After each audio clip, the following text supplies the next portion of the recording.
Hello guys, welcome to my channel K2 zoology.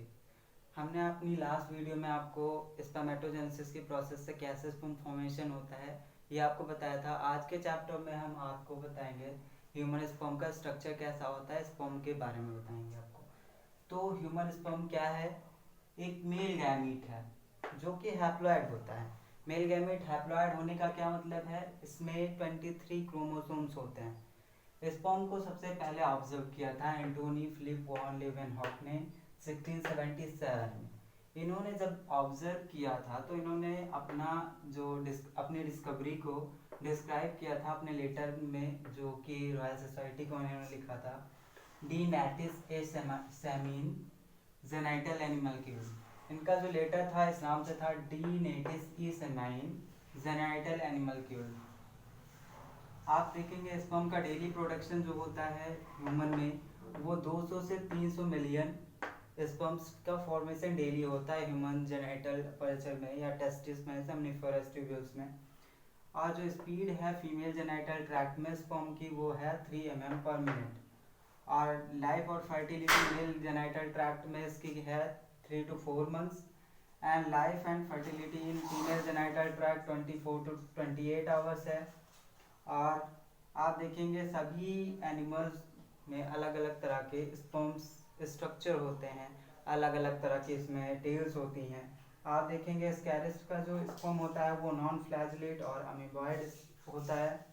और toads में जो स्पर्म्स होते हैं वो बाई फ्लैजलेट होते हैं और गैस्ट्रोपॉड्स में फ्लैजलेट स्पर्म्स होते हैं। तो हमें पढ़ना है ह्यूमन का स्पर्म है, ह्यूमन स्पर्म का स्ट्रक्चर कैसा होता है। तो आइए हम आपको उसके स्ट्रक्चर्स के बारे में बताते हैं।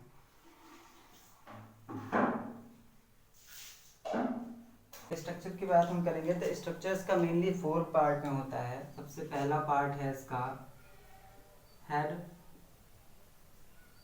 उसके बाद है नेक, उसके बाद आता है मिड पीस एंड टेल। चलिए इसी साथ साथ हम डायग्राम भी देखते चलेंगे। आप यहाँ देखेंगे एक ह्यूमन स्पर्म,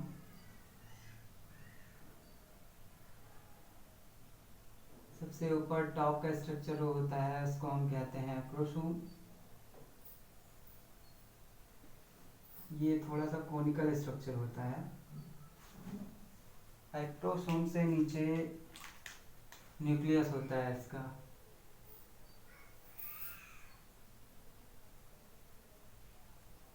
न्यूक्लियस में नीचे की तरफ थोड़ा सा कॉन्स्ट्रिक्शन होता है यहाँ पे। ये सेंट्रियोल के प्लेस के लिए होता है कॉन्स्ट्रिक्शन इसमें। यहीं पे सेंट्रियोल सेटअप होता है। एक्रोसोम को कवर करती हुई एक लेयर होती है जिसको हम हेड कैप कहते हैं, या इसी को हम गैलिया कैपिस के नाम से जानते हैं। ये थोड़ा सा एक्रोसोम को कवर करेगी और थोड़ा हाफ पार्ट ऑफ न्यूक्लियस, मतलब ये पूरा नहीं कवर करेगी, ये सिर्फ न्यूक्लियस को हाफ कवर करेगी और एक्रोसोम को पूरा। और इस तरह ये क्या फॉर्म करेगी? हेड कैप फॉर्म करेगी।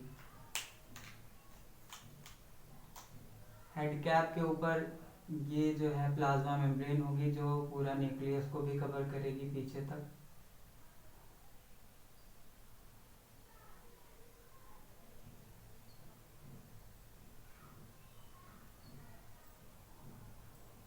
कुछ इस तरह से ये हेड कैप को भी, यहाँ आप देखेंगे इसके अंदर कुछ मटेरियल भरा होता है।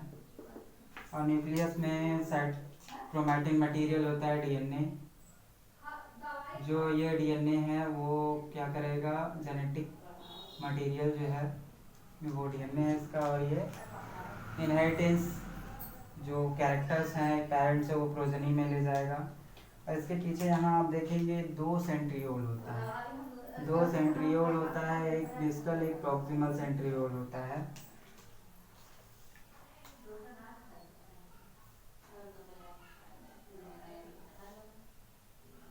यहाँ से आप देखेंगे ये मिडिल पीस का एरिया है। हल्का सा नेक रीजन भी यहीं पे होता है। यहाँ से ये कॉन्ट्रैक्ट होगा और हल्का सा बेंड होगा इस तरह से थोड़ा सा। इसी को, इस रीजन को हम क्या कहेंगे? नेक। और यहाँ से नीचे की तरफ ये थोड़ा सा मोटा पार्ट होता है, इसको हम क्या कहेंगे, मिड पीस। साथ में लिख के चलते हैं। ये क्या हो गया आपका, प्लाज्मा मेम्ब्रेन है इसकी।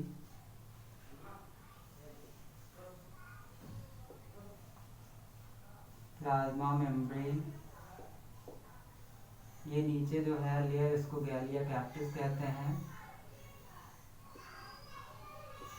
इन दोनों को साथ में मिलाकर हम क्या कहेंगे, हेड कैप। और ये क्या है, इसका न्यूक्लियस है।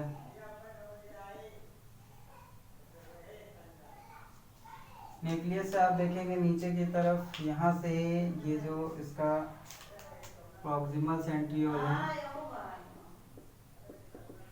प्रॉक्सिमल सेंट्रियोल, ये इसका प्रॉक्सिमल सेंट्रियोल है। ये पीछे की तरफ जो होता है लोअर पार्ट मिडिल पीस की तरफ, ये है इसका distal centriole. Distal centriole, distal centriole से एक फिलामेंट अराइज होता है जिसको हम कहते हैं एक्सियल फिलामेंट। यहाँ से एक फिलामेंट जाएगा, वो टेल रीजन तक ही जाएगा इसमें, ये पूरा जाएगा पीछे तक एक्सियल फिलामेंट। तो आप यहाँ देखें मिडिल पीस के बाद यहाँ से थोड़ा सा कॉन्स्ट्रिक्शन स्टार्ट होता है इसमें, और ये फॉर्म करता है आगे की तरफ थोड़ा सा,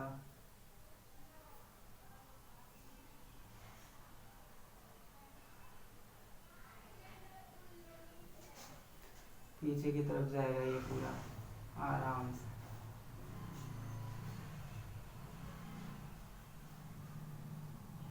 ये पीछे तक यहाँ तक आएगा। ये रीजन इसका क्या है, ये इसका टेल रीजन है। यहाँ से लेकर यहाँ तक ये इसका टेल रीजन है। टेल नहीं कहेंगे, टेल में भी मेनली दो पार्ट होते हैं। टेल के दो पार्ट हैं, एक है प्रिंसिपल पीस,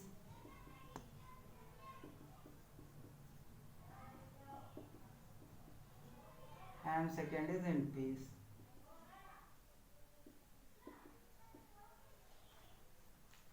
यहाँ से लेकर यहाँ तक ये क्या है, ये प्रिंसिपल पीस है इसका, प्रिंसिपल पीस। और यहाँ से आप देखेंगे हल्का सा पतला सा, ये जो टेल है इसकी ये बहुत पतली हो जाएगी, और पीछे की तरफ पतला सा स्ट्रक्चर जिसमें एक्सियल फिलामेंट नहीं होगा। ये क्या होगा इसका, ये इसका एंड पीस है, एंड पीस। आप यहाँ देखेंगे,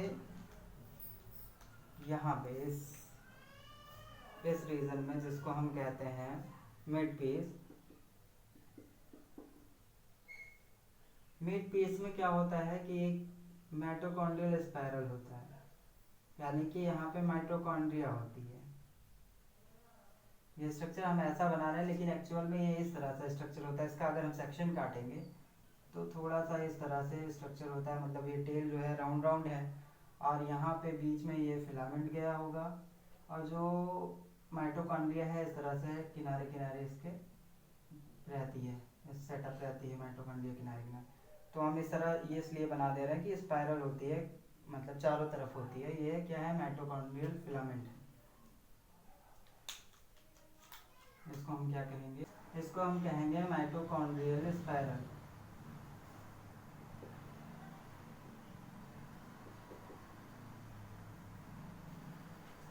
और इस पे देखेंगे आप, इसके बीच में थोड़ा सा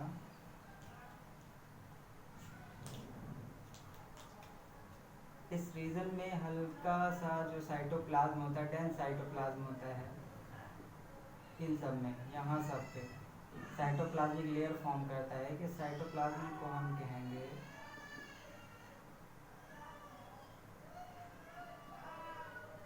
इसको हम कहेंगे मैंचेटिक।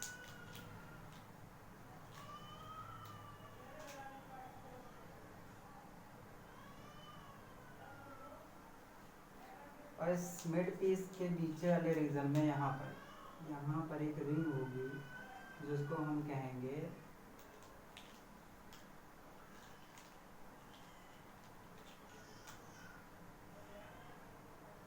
रिंग सेंट्रियोल,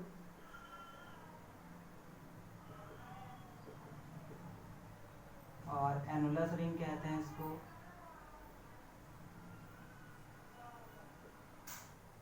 या जेनसेंस रिंग कहते हैं इसको, जेनसेंस रिंग। मिड पीस में जो माइट्रोकार्डियल स्पाइरल है ये क्या करती है, एनर्जी चैम्बर का काम करती है। जब स्पर्म फीमेल जेनाइटल अब ट्रैक्ट में मूव करता है, मोटाइल होता है ये, और ये मूव करने के लिए एनर्जी चैम्बर कौन है, ये मिड पीस है इसका एनर्जी चैम्बर, और ये इसको एनर्जी प्रोवाइड करता है मूवमेंट के लिए। एक्रोसोम आप जानते ही हैं, गोल्जी कॉम्प्लेक्स से फॉर्म होता है, और ये एंजाइम सिक्रेट करता है। एक एंजाइम है जिसको हम स्पर्म लाइसिन